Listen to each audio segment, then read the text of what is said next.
thought about having this cool intro. Nah, maybe later. But for now, you are listening to My Introvert Thoughts. Hey, welcome back to another episode of My Introvert Thoughts podcast with me, Skorpyen November. Hey, how you doing? How you feeling? How is life treating you? How are you treating life? Are you appreciating the good things that are happening? Are you making the best of it? Trying to be grateful of the small things? I am. I am actively trying to be grateful for the small things, trying to treat life well, trying to look at the glass more half full than half empty. Sometimes it's easier than others because that's just the way it goes, because I'm human and I'm not perfect. And I'm trying to have the best experience that I can here on earth, and trying to figure out, and sometimes I get stuck in the thing of, am I doing it right? I know everybody does that, right? You get stuck in the stage of, am I doing it right? Can I be doing this differently? Especially when something doesn't go as planned. You got to think, oh my gosh, what could I have done differently?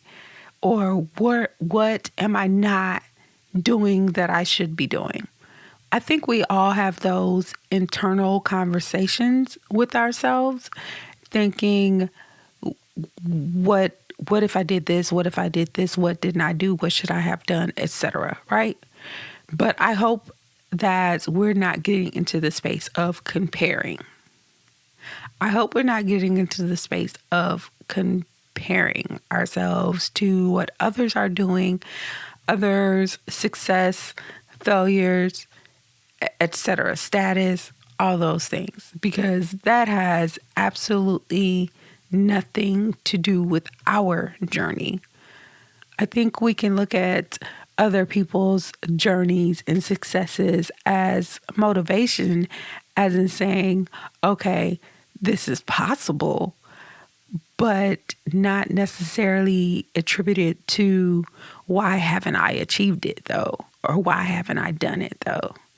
And I say that because not from a space of judgment, but from a space of experience, and also understanding that everybody's journey is personal. It's a personal journey. And in order for me to enjoy it, I need to look at it that way. So I say that in hopes that if you are experiencing things not necessarily going the way that you want it to go, or that you expected it to go, or that you didn't get the outcome that you wanted, and you are in the space of comparing, that you maybe veer off from that and just concentrate on your journey and enjoying the things along the way. I have often said that about road trips. I compare journeys to road trips, life journeys to road trips, right? That someone's life journey is like a road trip. And one of the best things about road trips is seeing the sights and stopping at the local diners or gas stations along the way, and getting the local snacks or regional snacks and experiencing those things, or seeing things that you haven't seen before and taking in the sights. I think of life's journey in that way. And so some things will be fun. So like on the journey, sometimes you'll run into storms, and sometimes you'll run into things that you don't necessarily want to run into. So just think of it that way, if that helps. I hope that helps somebody out there today. I just felt like sharing that. Think of your journey like a road trip. You'll see some exciting things. You'll see some boring things. You'll run into some obstacles here and there. But all in all, is your journey, and you get to make the most of it. Okay? Now, off of the sappy stuff. Let me do some housekeeping things very quickly. We do have podcast merch. Get you some podcast merch. That's as simple as I can say it. The podcast needs funds. It costs to do a podcast. It costs to do those things, and the podcast needs funds. So if you look in the description bar for this episode, you'll see a link that says get merch here, purchase merch here, etc. And the reason I'm encouraging the merch is because you get to get something that you get to keep long term. Although some of you may like to donate, I'll create a link for donating, maybe buy me a coffee or something like that. If that's more your preference, that's okay too. Just wanted to put that out there and to say thank you for listening to the podcast. I appreciate you listening to the podcast. And if you have any questions, you can always email the podcast, myintrothoughts@gmail.com. Also, you can follow the podcast on our social medias at My Intro Thoughts. If we're on that social media platform, we will be there on at My Intro Thoughts. Now, that's the housekeeping stuff. For now, I may think of something later that I wanted to tell you, but right now, that's it. That's all. So, on last season's podcast, we talked about personality traits briefly. And I think we touched on it in earlier episodes for this season, right? I think we did. But either way, I said I would talk more about it. I specifically told you all that last season. We didn't get to it last season, so I wanted to get to it this season. So we're going to talk about personality tests briefly. Now, let me say this before we start talking about the personality test, right?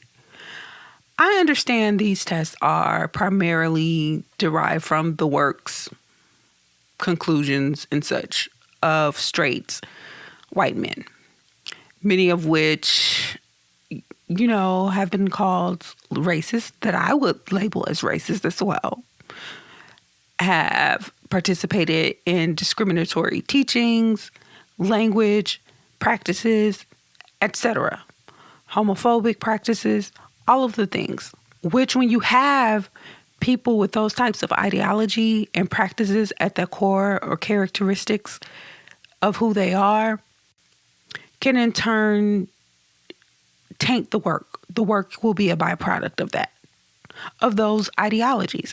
Because what people often believe, they seek to prove. When someone has a thesis based upon a belief, then they seek to prove it, right? And sometimes these personality tests are used to prove whatever thoughts a person may already have. That's just like with any research, right? So I am not oblivious to that. So I want to make sure that I acknowledge that fact. Now, when I first started taking personality tests, I was not thinking of this at all. I was not. I didn't start thinking of this until I started doing more research on personality tests. And then I was just like, after coming across other things, I was like, oh, it makes sense now. Okay, I get it, right?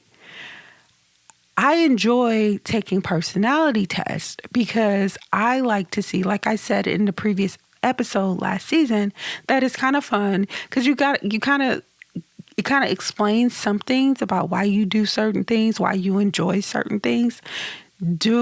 I think the practices of and the ideologies of some of the folk that created these personality tests and validate some of the findings that are supposedly found with personality tests? Yes. Do I think there are people out there that have created personality tests that are not based in racist ideology, that are truly seeking to understand humans as a whole and for humans to understand themselves as a whole? Yes. So in that is where I'm coming from with these personality tests. Would I encourage you to take personality tests to describe your whole being? No, don't do that. That's like when certain companies use personality tests to determine how likely a person is to excel at a certain job, and all of these things is not a good thing. It's not a good thing. Tests in general, standardized tests, personality tests, all the tests have some flaws within them. So let's just say that. But I want to say, it's not even a but. And these personality tests are just for the heck of it. So I am not encouraging any of you to take the personality test and determine your whole sense of being and think it's going to explain everything about you. No, take them and get a kick out of it if you want to, like I do. Just get a kick out of it. But like, oh, that may be true. Not so much true. Oh, okay, I can see why they would say that. That's where I'm coming from with the personality test.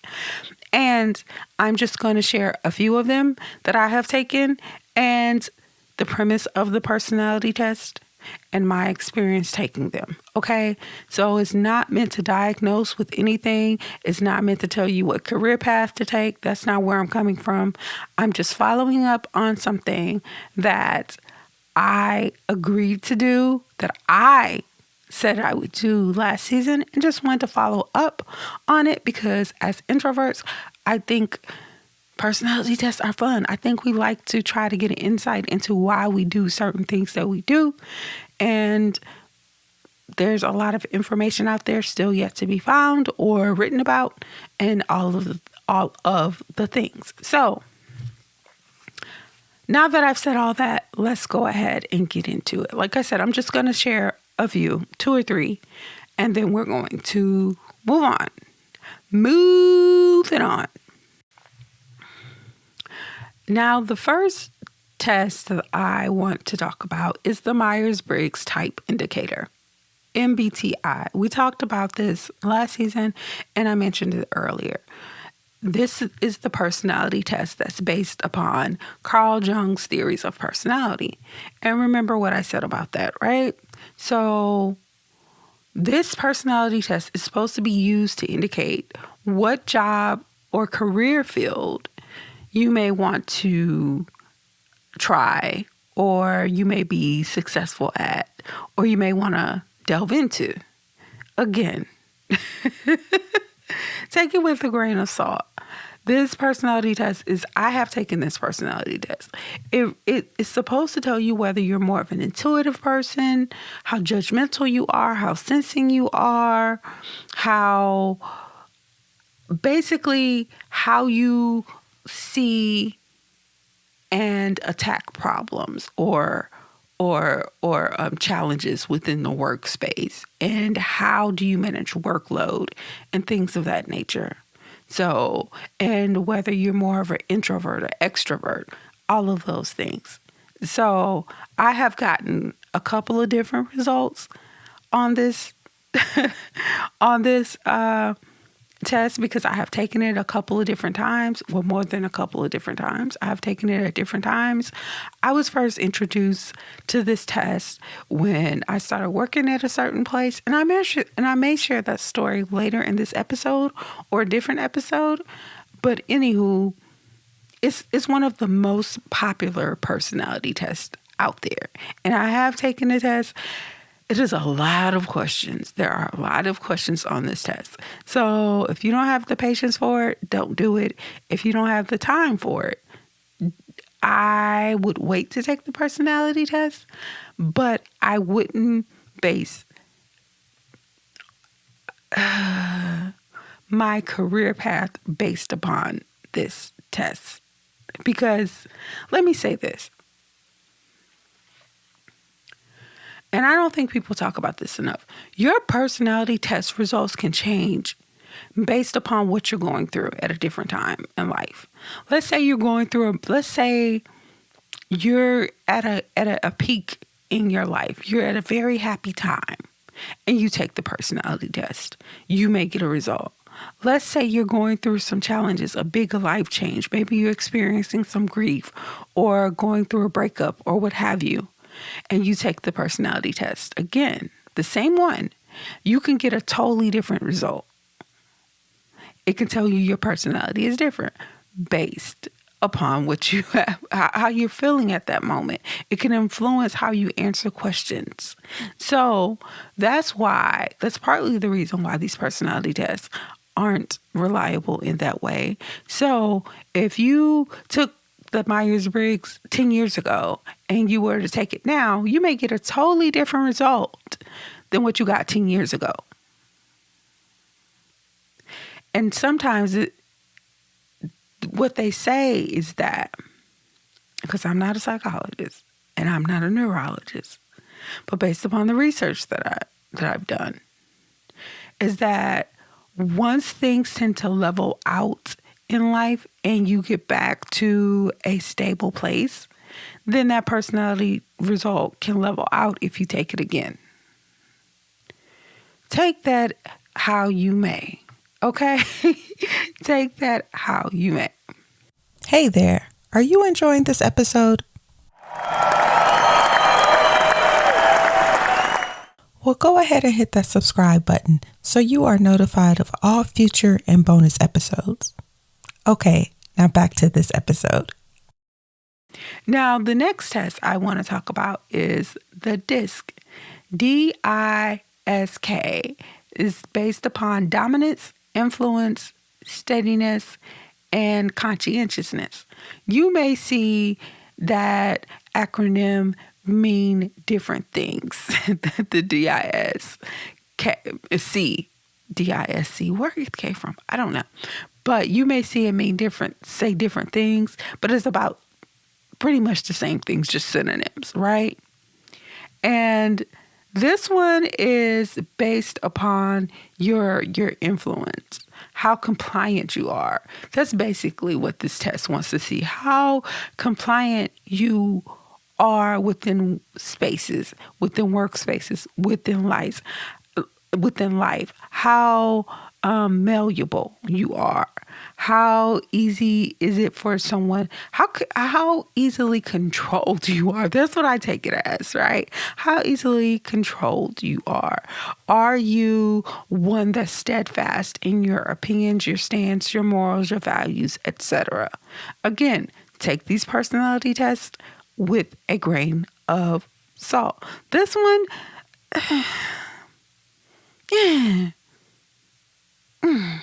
I guess. I would take them all again. Again, they're for fun. They're for fun. Okay, one of the last ones that I want to talk about. Okay, before we move on from that one, the DISC test is also meant to see what's your leadership, how good you are as a leader. Are you meant to be in position as a leader? Would you be a good leader?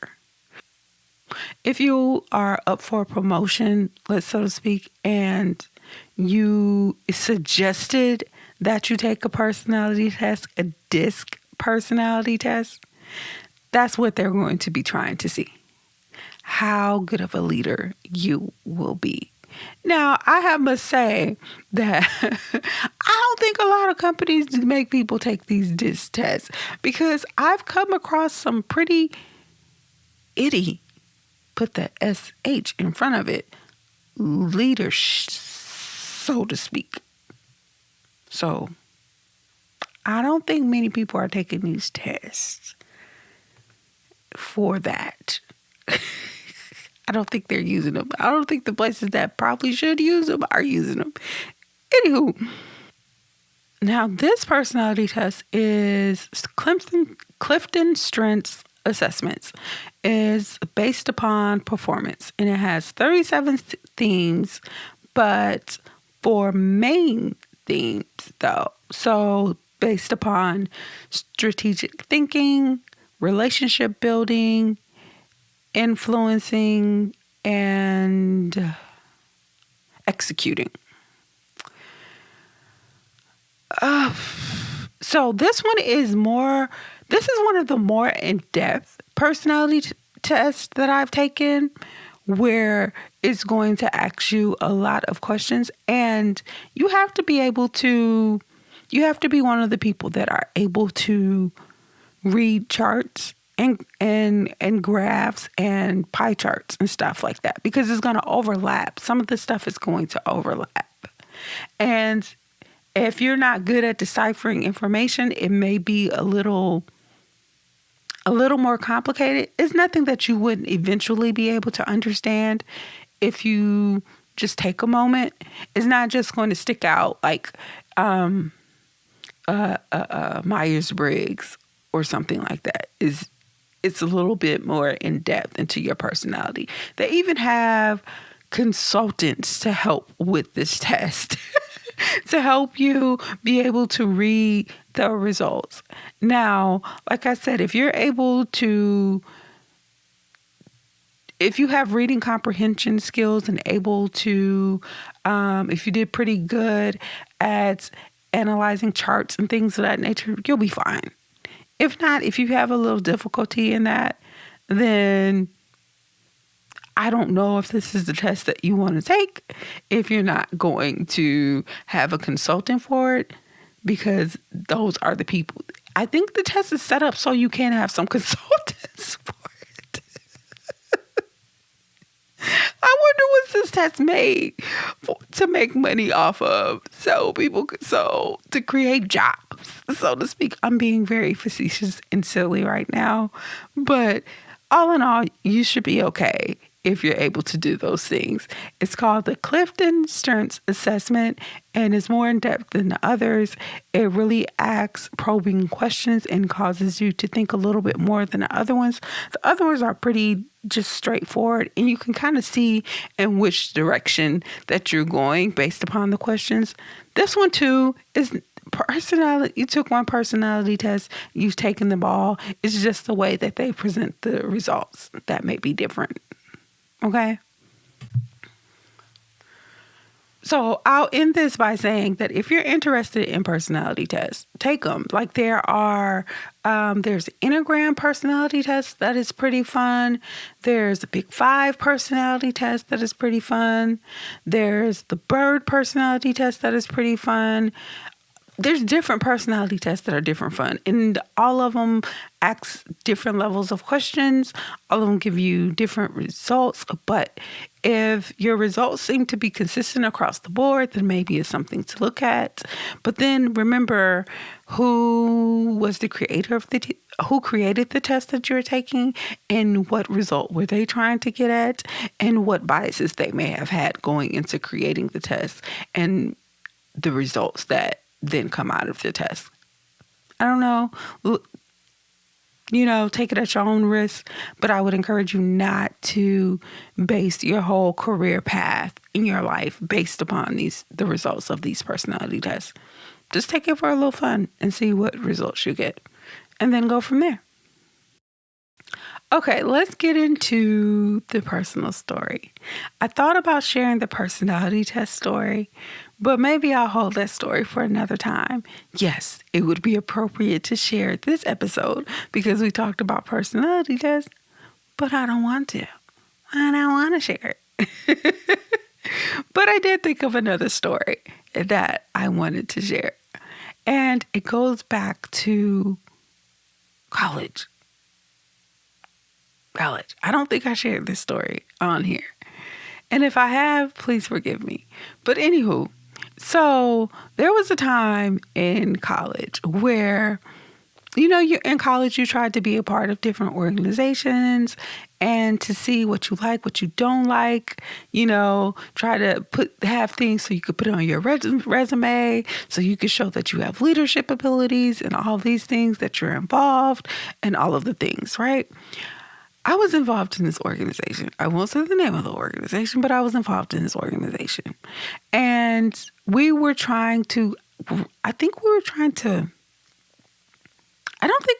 don't think we even charged for this. I think we were just trying to build community on the campus and just have something to do on a weekend. And we were going to throw a party. I don't remember whose idea it was to throw a party. right? And we weren't a big organization on campus, but we were going to throw a party. And the party was going to be, I think it was on a weekend, or was it on a Thursday? I don't remember, but I know it was towards the end of the week. But anywho, so it was like, okay, well, we have to promote for the party. Now, this is before the internet was popping. So, yes, Facebook was a thing, but there was no IG. I'm not going to go into all the things, right? And totally age myself, although I'm not ashamed of my age. Okay. Anywho, so there was no online promotion that was going to happen. This was a word of mouth type thing. This was still when most people were still doing word of mouth, right? And so you had to create flyers and all of the things and hand them out and talk to people. Now, I am not the greatest at approaching people and just starting cold conversations. That is not my forte. I can get kind of awkward sometimes at that, right? So the idea is, okay, everybody's going to take some flyers and you're just going to go when you walk into class, you're going to go to the student center, wherever you are and you see people, you're going to invite them to the party. You're going to give them a flyer. Now, mind you, I also need to say this. We were at a PWI. I went to a PWI, and this was a Black student organization that I was a part of. So the party was more focused towards our Black students to build community there. Okay, so let me say that. So I get my stack of flyers, and I'm out and about trying to approach people. Oh my gosh. Let me tell you how I would do it. I would just give people a flyer, like, hey, come to our party. Hey, come to our party. And some people, if they looked intimidating to me or like they wouldn't want to talk to me, I didn't give them anything. I would just walk by people and not give people a flyer. Now, you can imagine what the party turned out to be like if you have me on the promotion team. Now, mind you, it wasn't a lot of us that were a part of this organization to begin with, right? And of course, you had some people that just didn't promote at all.